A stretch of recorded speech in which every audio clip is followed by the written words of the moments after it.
Reverend Freakchild on WNCW with the Hippie Bluesman Blues.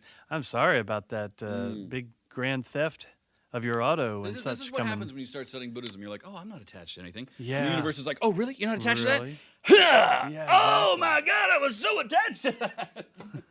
But, Well, it helped, though. I'm sure your background helped with the yeah, pain. it did. It actually did. And I went up to see this guy, Ponlop Rinpoche, up in Vancouver speak right after that. And, I had this moment where I was walking away from that. And he did this amazing meditation of, like, what was I feeling when that stuff was, stolen? And I noticed my car, like, oh, my God, the windows are broken. And I noticed that they broke one window. And, it's bad luck with a little help. I had a ukulele that I play in traffic, because, hey, why not? Why get mad when you can play ukulele in traffic, And I threw my ukulele in the back, and it was, like, still showing.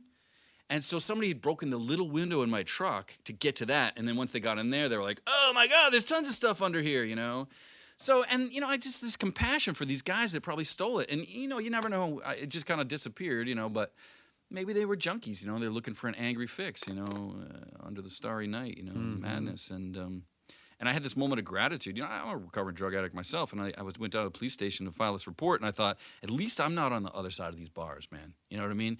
10, 20 years more in me using, I might have been stealing people's stuff out of their cars just to get an angry fix. And so, I got compassion for those guys. I mean, I'd like my stuff back, or whatever. I wish it didn't happen to me. And karmically, if you really want to get into it, maybe I was a thief in a past life, so this is just karma maturing or whatever. And somebody's like, oh, it's just your karma. And I said, no. This is ripening karma. Karma is action. Those people are now going to be having to suffer under that action of doing that. So anyway, it was tough, too, because one of those guitars was bought with money from my grandmother, my mom's mom, who I got the music from. So that was a real sentiment. It was the last connection to her. So that was really a bummer. But, I got the serial numbers, and maybe they'll turn up, they'll come across somebody's desk. But, yeah, to bring these obstacles onto the path of awakening, it's like as I walked away from that whole experience and wrote this tune about it, I thought, okay, I'm upset about this metal and this wood that got stolen from me. I took it to be my own. I gave somebody, these little green pieces of paper with dead presidents on them, and they gave me metal and wood, and I said, oh, this is mine now. And as I walked away from the Ponlop lecture, I thought, wait a second, somebody gave me this flesh and this bones.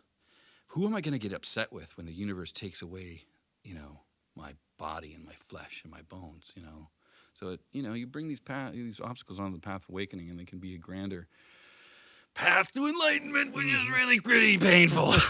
Right.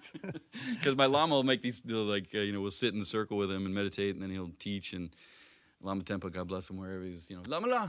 And he'll say, oh, when you lose your mother or your father or loved one, or maybe your guitars. And I'm like, oh, that still hurts a little bit. It's like that wound is still a little tender, but, But actually, this is a guitar that I got right after that. Had some gigs on the hook and some radio to do up the coast, and so I just went out and bought this, and I call this the silver lining to that experience. All right. So anyway, keep trucking on, right? It's silver indeed, in fact. Yeah.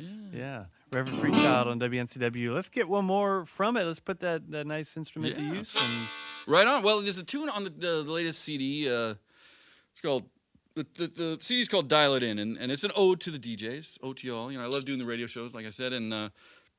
It's also, Hugh Poole, who plays on this album and helped me record this, and he's kind of on Blues Guru back in New York, and we sat down after the last album, that Hillbillies Impact Blues, and I said, man, what do you think for the next one? And he said, Freakchild, you're good, but you got to dial it in, dude. You're so lazy. What is going on? Like, get the booking agent, get it going. I'm like, yeah, man. I'm like, I got to go on Buddhist retreat and blah, blah, blah, all this stuff. So that was part of the inspiration. So we really kind of dialed it in. I wrote this tune about dialing it in and riding in your car, and sort of a DJ saved my life last night. I'm feeling bad, and I get in the car and I start driving, and I tune into some station, and it's just like makes me feel all right. And this tune was also a way for me to remember a Buddhist teaching about the 8 mundane concerns, which are, and I can never remember them, so I put it into a song to remember it, right?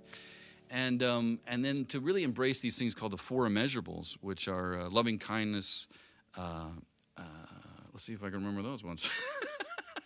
Compassion, sympathetic joy, and equanimity. But it's we put these things into verse.